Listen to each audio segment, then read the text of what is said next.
The attack was on Kenyan soil.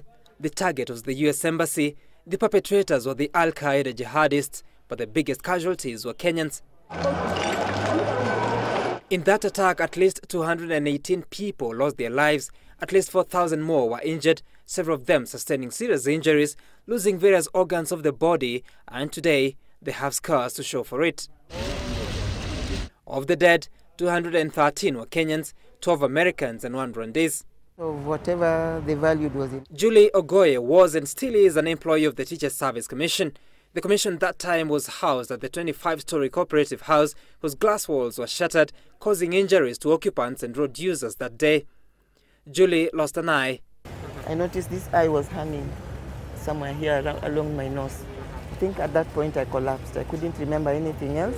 And for inhaling the fumes during the blast, toxicity crept into her bloodstream. When they tried checking, they were telling the doctor who accompanied us that they can't do anything about it. They think the maximum number of days I can live is 3 months, because they're saying the way the toxics were boiled around my heart, there's nothing they can do.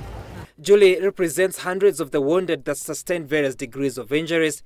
That time, assistance came through from the Kenyan and foreign governments.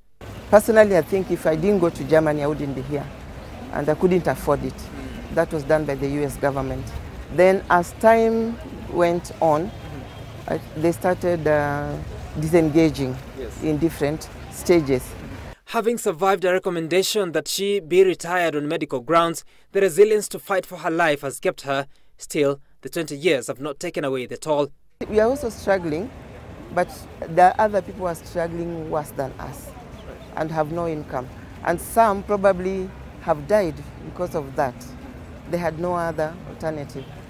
In 2014, a US court ruled that victims of terror and their families could be compensated for the attack, but the compensation only covered 570 victims, being survivors and families of deceased American citizens and former employees of the US Embassy. A whopping 680 billion shillings was awarded and shared out to the 570 clients. It was an award of the US government to its citizens and staff. So we thought we were included in that decision. But as you ask, they tell you, if there's something, we'll give you official communication. The argument in the courts is that it's the Kenyan government that should compensate its own people. Yeah, the same way the American government did compensate its own people. Since 1998, hundreds more Kenyans have died and sustained injuries from terror attacks. While the government and the nation are quick to offer funeral and medical assistance for a start, it ends there. There is no formal policy on how to treat victims of such tragedies. The moment the blood dries up, people forget. Yeah, then they wait. Then when another incident comes, then they remember just a little bit. The fact that the blood is not showing on the surface doesn't mean that wound is healed.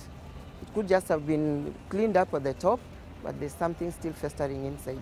What our parliament should do is to come up with a bill. If any victim would be injured or anyone would lose a loved one, there would be a bill that would ensure that this person is compensated.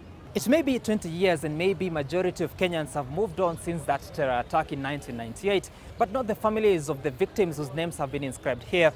The cost is even more for those that survived the attack in the medical expenses and the adjustments they have had to make in their lives, but for so long they feel that they have been left alone on their own. Sam Gituku, Citizen TV at the August 7th Memorial Park, Nairobi.